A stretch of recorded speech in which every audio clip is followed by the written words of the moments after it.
Hello, a wonderful evening to everyone. It's Tech Rounds again on your screens. And if you're watching, this is Techbuild Africa. And I am your cheerful host, as usual, Emmanuel Michael Amogu. And today, in this episode, we're going to have a very interesting topic to talk about today. And you wouldn't be doing yourself any good if you leave your phone or your desktop or your PC, because what we're going to say today matters to you. You know what they say about money? Money involves everyone. And yeah, today we're talking about the fintech innovation. Yeah, and I will not be doing this alone.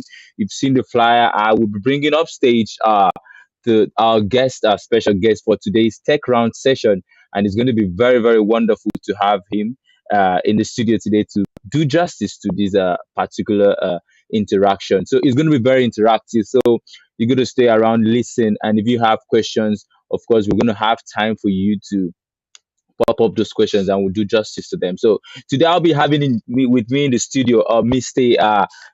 Adeshina Adewunmi.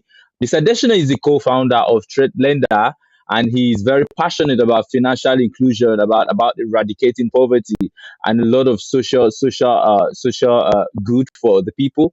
And I will be introducing Mr. Adeshina to join us for this session. Hello, Mr. Adeshina. Good evening to you. Are you super stoked to join us in the studio today? Good evening, Emmanuel. Great to have you here and great to have all the audience that are joining and those that will be listening even after this call. Thank you. Yeah, of course, of course. It's a recorded live program, so people can always join after the session to catch up with the insight that have been heard here. And yeah, I'm super glad to have you, Mr. Adeshina, in the studio. I mean, I've been looking. I don't know if I could sleep last night. I was just thinking, wow, when is this day gonna come to have Mr. Adeshina in the studio? So you're welcome, Mr. Adeshina. It's glad to have you once again. Thank you very much, Emmanuel. Thank you for the All right. platform. Yeah. So this is how we're going to roll. We're going to go into the questions proper, and we'll be going through the fintech innovations and things we need to know about fintech. And first of all, I mean, it's not a very complex concept when you're talking about fintech. It's all about financial technology. So when once you have finance and you have technology being meshed together, that's fintech for you. So there's nothing so complex about it. So it's now left for us to now decipher and unravel what fintechs are all about. Okay. So just like you have your traditional banks, you have fintechs. So these are just startups or organizations that are using technology, advanced technology, emerging technology, and digital tools to make sure that you have a very smooth banking processes and in scalability. So we're going to look at that more in depth, of course, when Mr. Adeshina starts talking. So, but before we gist of the day, I wouldn't just rush you. Let's get to know our host, our special guest for today. That's Mr. Adeshina. So, over to you, Mr. Adeshina. Let's get to know you. Who is Mr. Adeshina Adewumi? All right. Thank you, Emmanuel, once again. I'm Adeshina and I'm actually the CEO and founder at Tradelenda. But before Tradelenda, I'm a father of three, lovely kids, two girls and one boy. I'm also an husband, a husband to an amazing wife. So I'm also a son, to my mom, my dad, and several other, people. So it's quite interesting, that sometimes we define ourselves by just what we do, but in real fact, we have several other people, who, kind of qualify and have helped us to shape to where we are today. So yes, I'm a father, I'm a son, and I'm also a brother. Thank you.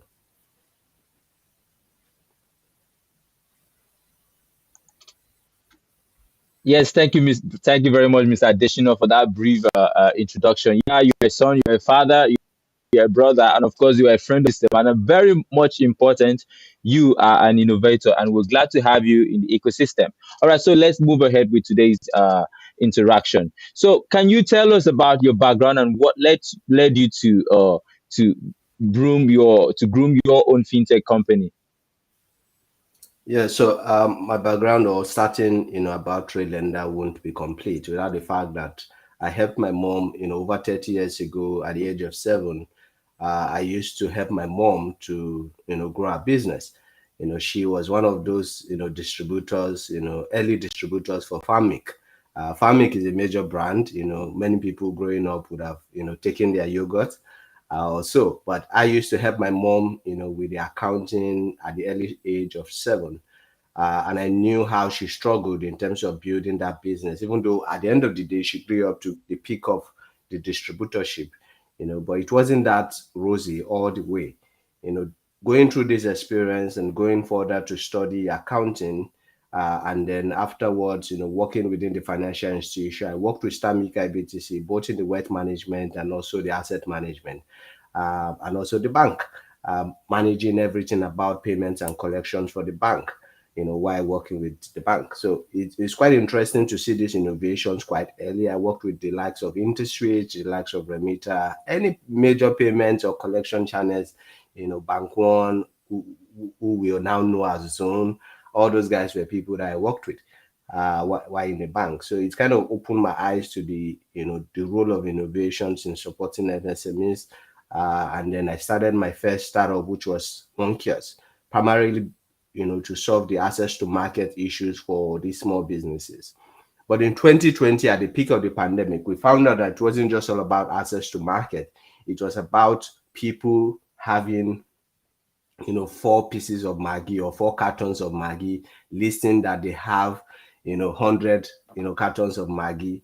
And then when people order online, it takes forever for them to be able to deliver 100, cartons of Maggi.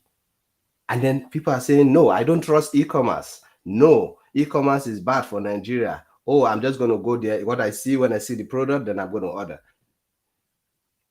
Those were some of the issues we encountered while building One Kiosk and helping these small businesses to be able to achieve access to market. And for us, our go-to, in terms of our source, for One Kiosk was actually delivering within 24 hours from whenever anybody orders. We wanted to be clearly cut out different from those that were existing in the market. So if you ordered before 2 p.m., you get it that same day. But if you ordered after 2 p.m., we're trying to deliver, within 24 hours. This was then beginning to affect, our ability to do so because these numbers grew from over 100,000 in GMV in a month to over $1 million in GMV monthly. So we had to refocus our efforts and say, how can we support these MSMEs to grow? Now they have people ordering. Now they have the market. How can we help them grow? And we found out that if we could give them credit, to stock up their inventories. So instead of you saying you have 100, meanwhile you have 10, help you to be able to build capacity to get, up to 100, if you have that capacity to do so. And then Yeah. on that, we can then help you scale from there.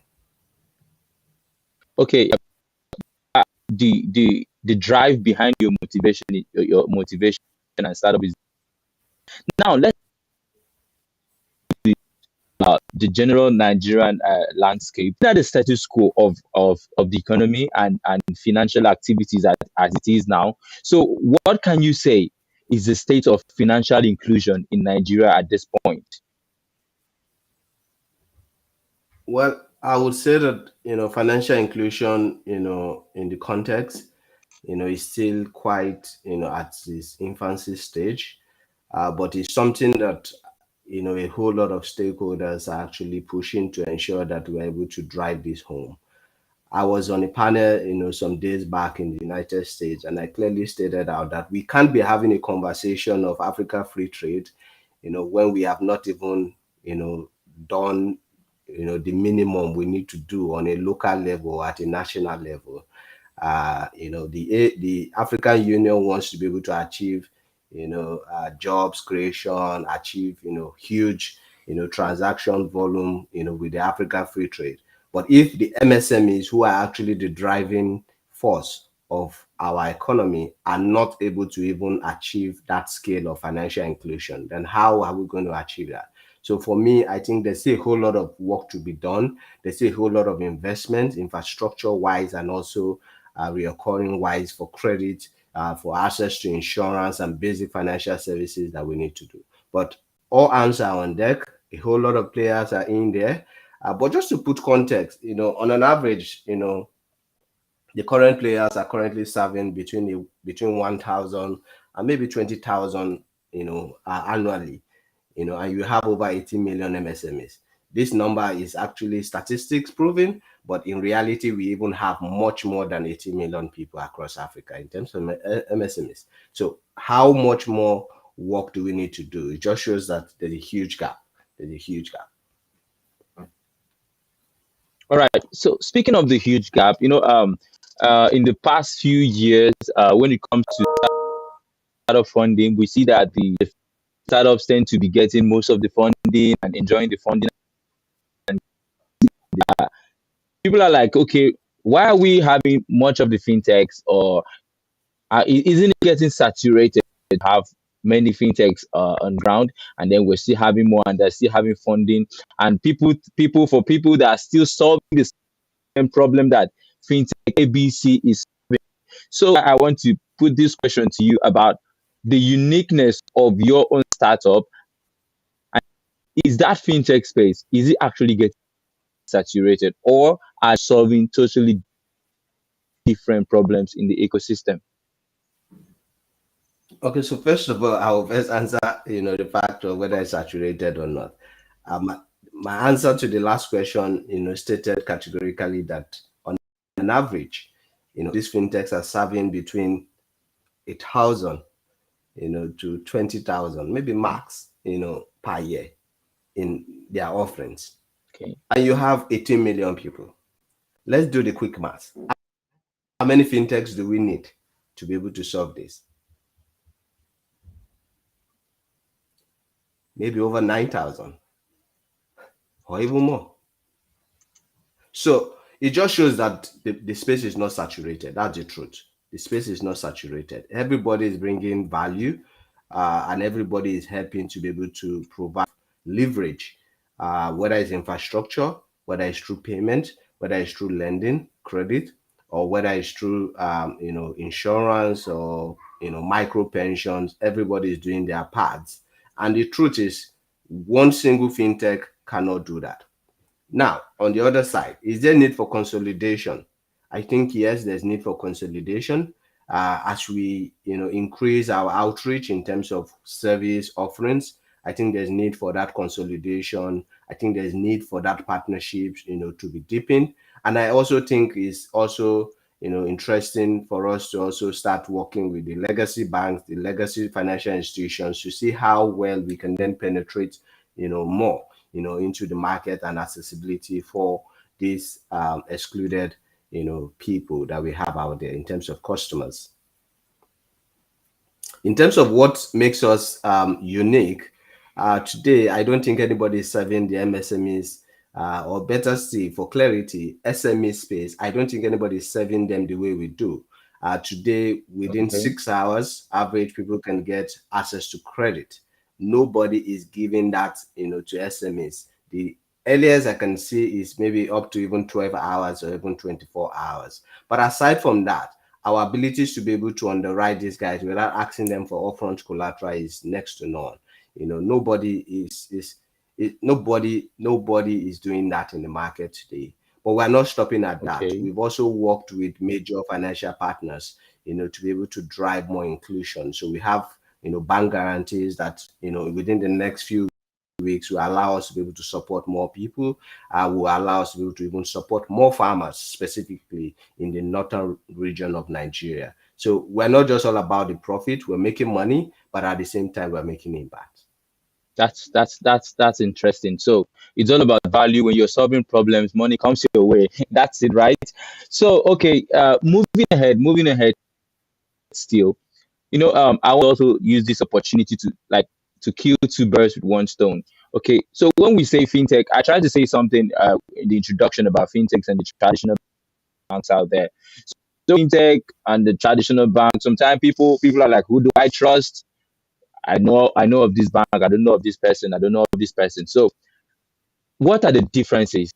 And why should people begin trusting fintechs enough? Because right now we have issues with maybe trust in the system. For example, you have this fintech company A launching and being in the business for some time, and tomorrow you're hearing some controversial story that Mr. B is no more, and you're like, what's going on? Okay, like we've had some of these scenarios. I wouldn't be calling some platforms here.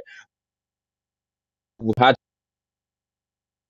this controversy is kind of affecting the kind of the should be accorded to upcoming startups.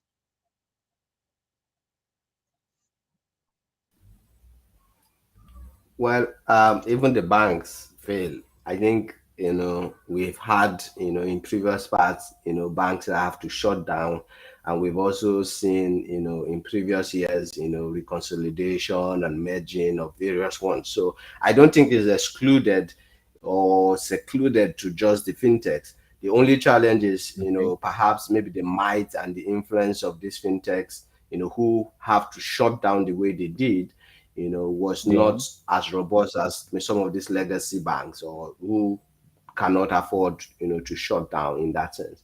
But I think today we have a whole lot of regulations that are coming in and are helping the fintechs to also build structures to avoid them failing, with people's funds, being eroded. So I strongly believe that, the public needs to start trusting, the fintechs. We are here to stay. We are not going Yeah. anywhere. We are here to stay. So the more you trust us, and for financial services, just to put context, if we look at what happened in the United States, just a single tweet brought down a bank, a legacy bank. Yeah. So we must also understand, the role and the impact of you as a user for that fintech that you're working with, or even the bank you're working with. A single tweet going viral can kill that bank. Every So financial that means institution that means will be we are shut down. also working against public perception too.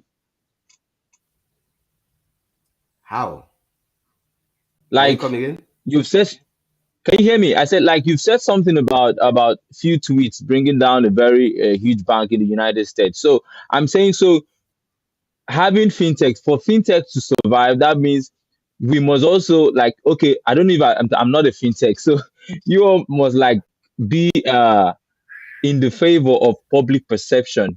Is that what you're trying to say?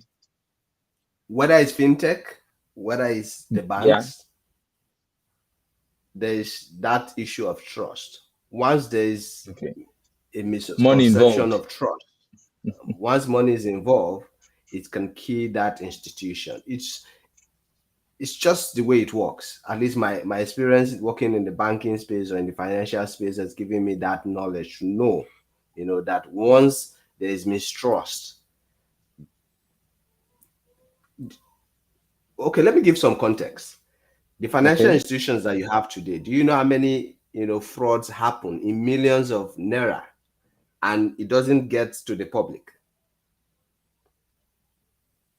Because once there is an issue of, oh, my bank X, somebody just stole 1 billion. Everybody say, oh, let me go and quickly withdraw my money. If everybody goes to the bank today to withdraw their money from the bank, that bank is shutting down. So it's all about trust. So for fintechs, I think we have quite significant edge because we're using technology. We provide real-time support for our customers, which some of the banks are also trying to learn from. We provide real-time access. You can see access to your funds. You can move your funds anytime. You can do a whole lot of stuff. But still, there are measures in place to ensure stability. And that's what most fintechs are actually putting in place today to ensure that they are ready and able to live, for the next 20 years, for the next 100 years. Yeah. That's very interesting. Okay, so if you're just joining us, this is Tech Rounds on Tech Build Africa, and of course, it's a very brief moment with some of the most insightful minds and innovators in the ecosystem. All right, if you have any question, you can just put it down in the chat on the comment section, and we will do well to tend to every question. Okay, in line with what we are discussing. Okay, and yeah, moving ahead, I just want to make a quick recap to what happened in the Nigerian ecosystem some few months back. Okay, with the new naira currency look, and then the cashless policy. So we saw a lot of, will I say, financial breakdown for SMEs, for even the larger businesses around. So people encountered a lot of difficulty. And to my own perception, I would say that the fintech sector kind of help people pull through. So you could see a couple of these fintech banks come up to help to scale transactions and make things easier. So would you, what I'm now putting this in perspective. So what do we have to say about the traditional banks and the fintechs growing up to the digital era? Is it, why do we what why is it that the fintechs seem to be ahead both in infrastructure against the traditional banking system? Because I think that's another thing that people really put in their mind. Yeah, I think for several years the banks, have done what they call business as usual. So it's a cash economy. Everybody does the way they do. You need to come to the bank, to get your ATM, basic things that you could have just done online, basic things like even increasing your limit. Before last few months, a whole lot of people have to go to the bank to write letter and sign or fill forms to be able to increase their bank limit. But with the cashless policy, a whole lot of banks knew that it was no longer business as usual. I think the legacy banks have what it takes to be able to collaborate effectively with the fintechs and leverage with the fintechs, or even adopt models like the fintechs, you know. Okay. But okay, for some reasons, can you hear me? Yeah, I can hear you. Go ahead. I can hear you loud and clear. Hello, can you hear me? Yeah, I can hear you. Go ahead. I can hear you loud and Okay. clear. Oh, okay. I just wanted to be sure. Okay. Okay. So the fintechs, and that is why we are called fintechs.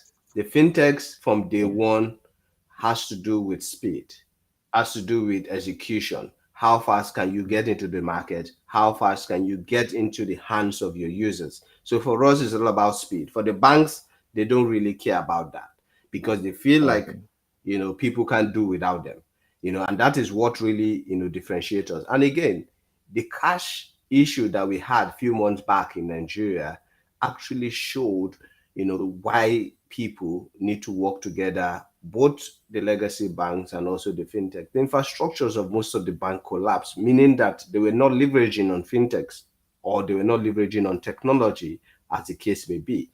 But with fintechs, we're already all hands on technology. So we can't even afford not to use technology. Technology is actually what makes us fintech. Without the technology, we are not fintechs, we are just financial institutions. Yeah. I like the way you put it. I like the way you put it, that without the tech, you're just financial institutions. And I think in a digital era, I think everyone should be collaborating to do things, to use technology to scale up the whole banking infrastructure. And I just hope that that becomes a thing in the future. All right. So, yeah, still speaking about your impact in the fintech ecosystem. I know I've been following you for the past week. I don't know if you noticed, but I know you were in US, should I say last week or though? So, and you were in a conference. So, Are these part of the activities or part of the conferences that you're putting your time into to better the ecosystem with your innovation? Do you want to share that here? Okay, so in reality, when you're building, you have to, focus local first, but think global. The goal is actually global, but you need to start, local. So for us, we need to, continue to, relate with the global stage, so that we Okay. can harness and also learn. It's an opportunity to learn and also an opportunity to collaborate with various stakeholders who perhaps, you cannot connect with. Some of these conferences avail you the opportunity to also share what you do within the African continent or even across the world generally, and also seek partners, who perhaps are also looking or share the same beliefs as regards to the work that you do. With that, you're able to, bring them together, and then you're able to achieve quite significant, results. So, for example, some of the guarantees which will be targeted towards farmers over the next few weeks was actually achieved, in the last conference that I went to. So we're already working on something. Something is cooking already, whereby more farmers would have access to input. More farmers will be able to have access, to credit facilities and other financial services that will help them to be able to grow from where they are. We're also looking at, various other engagements which is in the pipeline to be able to drive the impact of our work. So yes, that is just a channel, and it's not a waste of money, as some people will call it. I'm making reference to a tech founder's post recently on LinkedIn where he said ecosystem events is not waste of money. So I'm just saying again that the ecosystem event allows you to be able to meet strategic partners and also people, who can help you grow at scale. Thank you. Yeah, definitely. Ecosystem events are not a waste of time. So I think that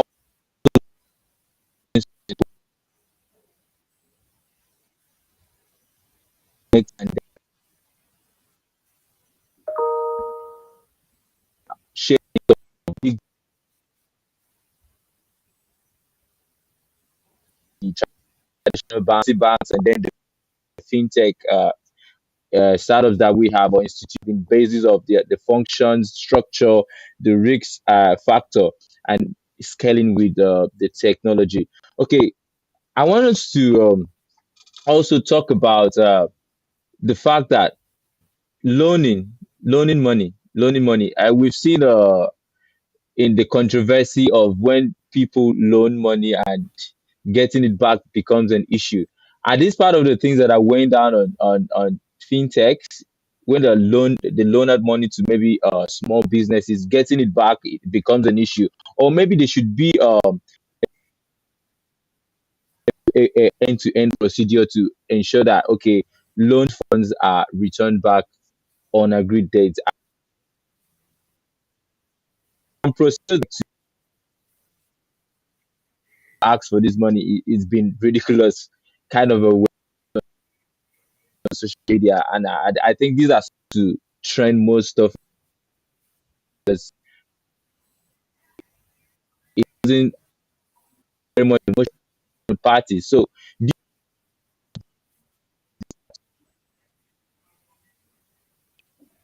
Thank you very much.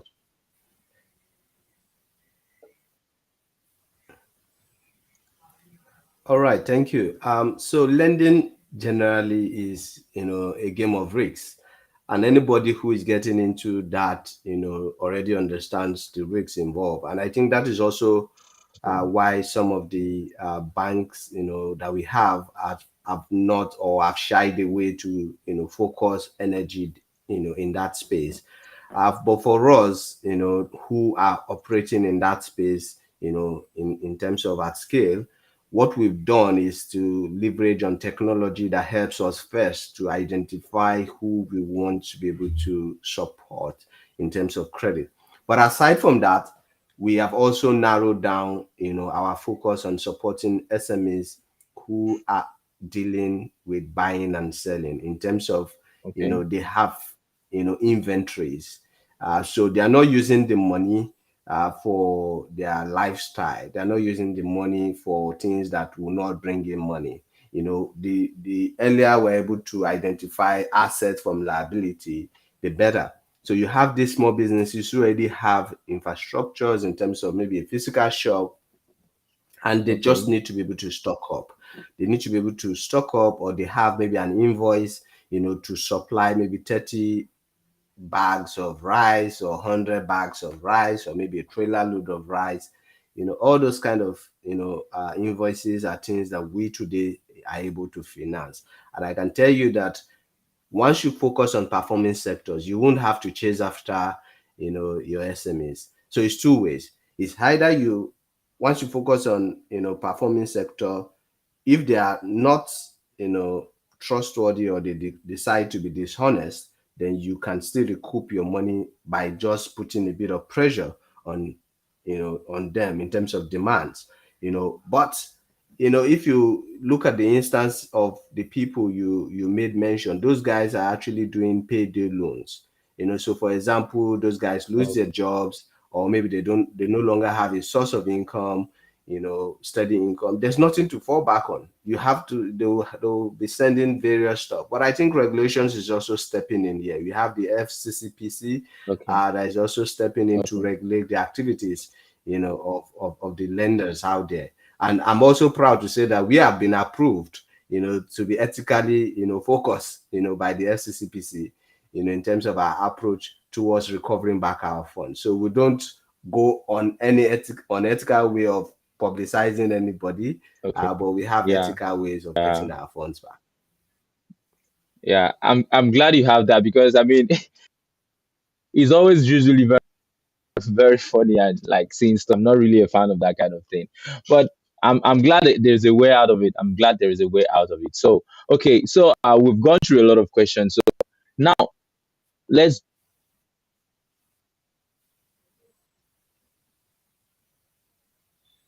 I think I know you are and very much how where do you see the fintech ecosystem of Africa next 5 decades? So what's the roadmap? What what's the project for the next in Africa? Okay, so fintechs generally in Africa is growing. If you notice earlier, I said there's room for consolidation. I see room for acquisition. I see rooms for mergers that would happen within the next 5, 10 years. Not everybody is going to be a unicorn. So you're going to Okay. see some acquisitions. You're going to see some more unicorns, being, being produced, emerging. So definitely, you're going to see more unicorns from Africa, from the fintechs. You're going to see more mergers and acquisitions. So the smaller guys are either going to be merged and acquired, or you're also going to see the legacy banks start preparing for their future. I can tell you that there are active conversations with various fintechs, even by some of these traditional banks, looking for ways to plan out for the next 5, 10 years. So this is something that is actively happening within the ecosystem. As you know, even the fintechs, the bigger fintechs are also buying some of the smaller fintechs. This is going to happen more. It's going to be something that is no longer going to be a new thing or news. It's going to be something that is just happening as part of the growth phase of the fintechs, as we move forward. So I again, as I stated earlier, the fintechs are here to stay. There's nothing about it's going to just fade away. No, we are here to stay, and we're going to grow into strong financial institutions that would actually change the status of how financial services are offered to the public. Right. Thank you, insights. Okay, so I want to draw from your the wells of your experience now in fintech. Now, so why we have tech rounds is to share the insight and also help people who are building innovations in such sector to also have like say an exposure to what is obtainable or what they would be experiencing for a long time or while building or having that journey in that particular sector. So now let's say you're speaking to someone watching right now, someone who is building an innovation in the fintech ecosystem, what will be the advice that you have for such persons going forward? Yeah, so just for context, I'll start with the fact that you see a whole lot of fintechs come out there and post about their success. The fintech journey is not all about the success you see out there. So don't be depressed by your current status or what you're currently going through. There's a whole lot of unsaid phases of growth that happens behind the scene. There's a whole lot of work that goes behind the scene than what you see on the media. So I think for everyone that is working on their products, to be able to deliver value to the customers and the users out there, keep at it, be consistent, continue to build. Don't be bothered about someone raised this money or someone raised that money. It's not a competition of what you raise. It's a competition of what value are you giving for Your your break. customers. When you get to that point of scale where you need to raise, you would raise. It's going to happen seamlessly because people can see the value of what you're already delivering in the market. And I think that is something that I want to put out there. The second is, have a mentor, have an ecosystem, have someone you can talk to, somebody you can put on the call and just rant. And he understands you. It's not, he doesn't even, or she doesn't even need to talk. They just understand you, they hear you. And if at all they have to talk, then they tell you, okay, have you looked at this way? Have you looked at this way? And that journey is too lonely for you to go. You need to have at least an ecosystem of people you can talk to. And I think it will help you to go. It will help you to go quite far. All right. Thank you very much. Hello, can you hear me? It seems you were breaking up lately. Yes, I can hear you. I can hear you loud Okay, and clear. okay. All right. Thank you very much for that piece of advice. I mean, a word is enough for the wise one. And I mean, few advice also enough for an innovator. Okay, so if you're doing something, you shouldn't be laid back by quick success stories out there that are everywhere. I mean, in an era of social media, everyone is announcing their successes, and then you're building something from scratch and you let yourself to be deep all of those. It's not going to help you. So you also need to have people you can talk to at any point in time to help you put yourself in place. I mean, all of these are right on point. Thank you very much, Mr. Adeshina, for sharing uh, those pieces of advice. All right, so now, yeah, like I said before, if you have any question, if you have anything you want to share, you can always access the comment section and we'll always treat it. So we'll be moving ahead up and close now, Mr. Adeshina. I don't know if you're ready because we're moving to the second phase, and now it's just going to be about you and the things you really do. Okay, so we can go ahead with that. All right. So number one, so this one is I know that you're a startup founder and you have businesses around your business, but what is that you do when you're not thinking about your startup? Well, for me, spending time with my family is one of it. I love to take a walk, with my family, take a walk, just spend time with the kids. But in reality, sometimes you get to just walk, walk, walk, walk, and also be away, But Yeah, every time that I get, I try to spend quality time with my family because at the end of the day, they are the reasons why I'm doing what I'm doing in that sense of walking. So yeah, definitely, it's definitely. always good. It's always good to have that time with them Have so time with the that family. in the Yeah, next 30 years you don't become a stranger to those kids who have now grown up. They understand the work that you do, they understand the impact of what you do, and perhaps they can even do it better when carry. they grow. Yeah, I love that. That's a good strategy, Mr. Adeshina. All right, so moving ahead, what's your favorite sport? Do you have a favorite sport? Are you or you don't engage in sporting activities at all? Let me take a clue. Am I the only founder who does not watch ball? I actually don't watch ball.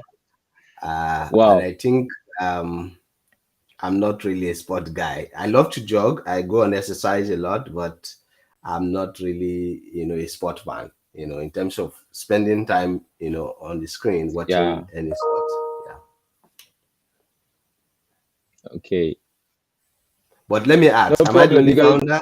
Am I the only founder who has said I so? was about I was about coming to that because the last guest we had, a founder to happened not to have it. So you are not the only founder on this table. So let's leave the table as it is. But are we Awesome. just are we also going to say that founders don't love sports? Okay, Well, I maybe won't we'll say have a so. founders meeting and all Yeah. right. On to the next one. Okay, this one is outside of the sports now. So this is about food. About food. So is it traditional dishes for you or continental dishes? Well, I love my native food. I love pounded yam.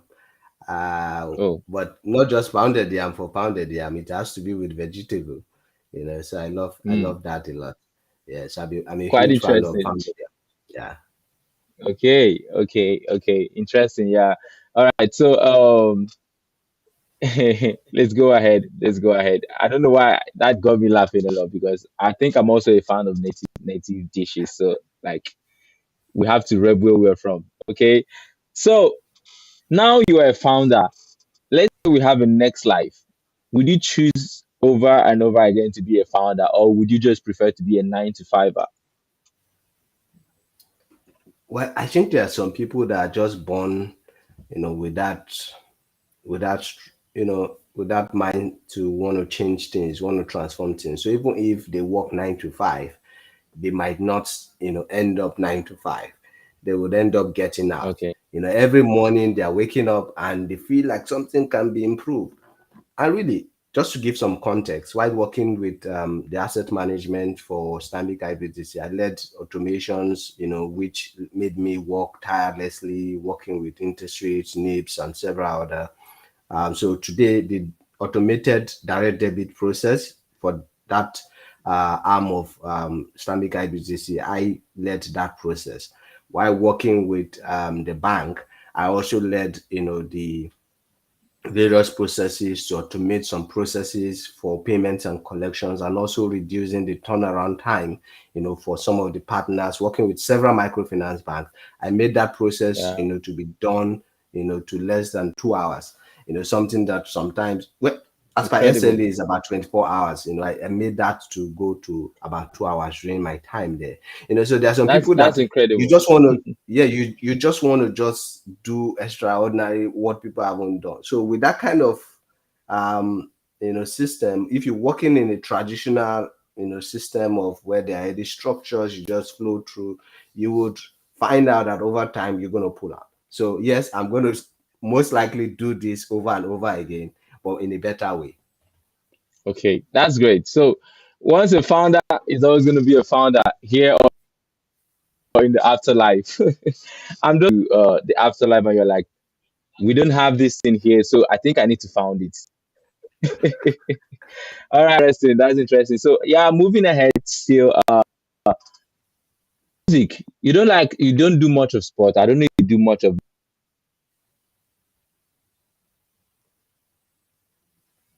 music. I lost I lost you for a second. You do much of music. Also, I listen to different kind of music, but I listen more to Christian songs more. Christian songs. I do a whole lot of Christian songs, but I'm Hello, are you also. there? Can you hear me? Yes, I do a whole lot of Okay, I can Christian hear you now. songs. Yeah, I do a whole lot of Okay, Christian songs, but I'm also not opposed to other songs. I when I'm reading, okay. sometimes I just put my headsets and just listen and just read on. It helps me to be able to focus and get myself out of all distractions. So it's quite music. All right, Music is that's life. interesting. So music, I'm a huge Okay, fan of music. Yeah. interesting. So the next one, a one man person or a team player. Are you a one man person, one man squad, or a team player? Well, I strongly believe that the team makes it happen. Okay, Many years ago, if you have asked me this question, I would have said that I was a one man. But I think with okay. growth and with leadership, acceleration, you learn that you have See to the need for a delegate team. and you need to Okay, attract the right set of people. And I think for those of us who are choleric, you always want to get, stuff, done. So sometimes you feel like the person is not doing that, you just want to just get it done. But as you grow and as you build more capacity, you know that you have to work with the right people, and you would only go as far as the weakest person on the team. So you first learn to attract the right people on that team, and then you help them and empower them so that they can be able to, deliver results. Because imagine if you can replicate 100 people like yourself, or maybe not 100% like yourself, but at least they have the ability to deliver the same results, that you would have. So for me today, I spend time trying to help people to have the right resources and the right knowledge and everything they need, rather than trying to do the job myself. Yeah. Think that works. That makes sense. Okay. All right. So another one here. So would you love to be the media famous kind of founder, or you're just that low key kind of founder? Well, at this point, I think I love to be low key. Instead, I prefer the product to be known. I remember, Okay. meeting someone, one day, and I mentioned, the brand, and they were like, "Oh, okay, I know about this brand," but they didn't know me, They don't know obviously. you. I felt good about that. I think the product, the brand itself, is good, but at the same time, within this ecosystem and the tech space, is also good to have. Maybe you're still low key, but people need to Some know level of you as a brand, because you acquaintance. yourself, you are also a brand. So yes, low Yeah. key, but at the same time, you have to have that brand, because I people think I know first. where you stand. I think I know where you stand. Oh, I know where you stand. Thank you very much. So Yeah, now yeah. the last but not the least question, up and close. Are you gonna be that travel person or stuck at home person? I'm not sure any founder can stay at home, all through. So you need Okay. to travel, you need to move. Because I think I would have myself. I know the answer already for you because just last week you were somewhere out of this country. So You so need to it's very move. easy to decipher. Yeah, you need Yeah. to move. You need to make a lot of connections. You need to, yeah, network, and that's very very much impressive. Thank you, Manuel. Yeah, yeah. So yeah, at this point, I would just be saying thank you for all of viewers that have been watching from different areas. Okay, I mean this is good. This is live, a live recorded event, so you can always go through the stream once again and draw from the knowledge that has been shared here, from the insights that have been shared here. And I want to thank you very much, especially Mr. Adeshina, founder of Tradelenda, for coming up on Tech Rounds by Techbuild Africa to share your insight. I mean, it was a very beautiful moment to share insight with you, and I expect and I hope that we're going to have some time again to have such conversations. And I know that you're very much driven by the zeal to work with no poverty, decent work and economic growth, industry innovation and infrastructure. And I really love your drive. I wish I can be like you, but maybe I'll just be another version of yourself. Thank you very much I, for, I think you're already doing that. You're already, showcasing, the work that we do. So you are also contributing towards yeah, eliminating, yeah, yeah. We are happy and eradicating to do poverty. that. Yeah, thank you very much, Yeah. very much. Yeah. So Thank you. my name has remained unchanged, and I'm still Emmanuel Michael. I'm on. It was myself and our cheerful guest, Mr. Adeshina Adewunmi, on this episode of Tech Rounds. And I hope that when next we come on air, it's going to be another interesting innovator in the ecosystem, or maybe a thought leader. You could never know, but you just have to keep it locked down. Okay, till next time on Tech Rounds when we bring you another interesting episode. So I would just say we got to skedaddle at this moment, but before we say goodbyes, I'll just give this opportunity for Mr. Additional to say his goodbyes before we close the curtain. All right. Thank you very much, Emmanuel. Everyone watching, thank you for joining. Have a lovely week. Keep building, keep working, and keep contributing your quota, to the world and the legacy and the Yeah, Africa that we deserve. Thank you. Those are some strong words, and you don't need to take that for granted. Keep building, keep working. Okay. And from us at Tech Build Africa, we're going to keep building, we'll keep working, and we'll keep telling the stories of great innovators, and we'll keep pushing great innovation stories that are there in the ecosystem. So you can always connect with us at Tech Build Africa on our social media platforms: Instagram, Tech Build Africa; LinkedIn at Tech Build Africa; and YouTube. You can follow our YouTube page and subscribe at Tech Build Africa. And then we have our newsletters on our website. So if you visit our website on www.techbuild.africa, you can subscribe to our newsletter, and then you will receive daily information about tech opportunities, how to move into tech opportunities for funding, to get into boot camps and all of that. So we have them. Okay. And then if you share your story on Tech Build Africa, do well to reach out to us too. And we'll be very much happy to share innovation. So thank you very much, Mr. Adeshina. It was nice having you. We'll see backstage. And for every other person, it was nice having you. It's time to say bye till some other time. So thank you very much for joining Tech Rounds, everyone. Thank you very much, Mr. Adeshina. Thank you. Thank you very much.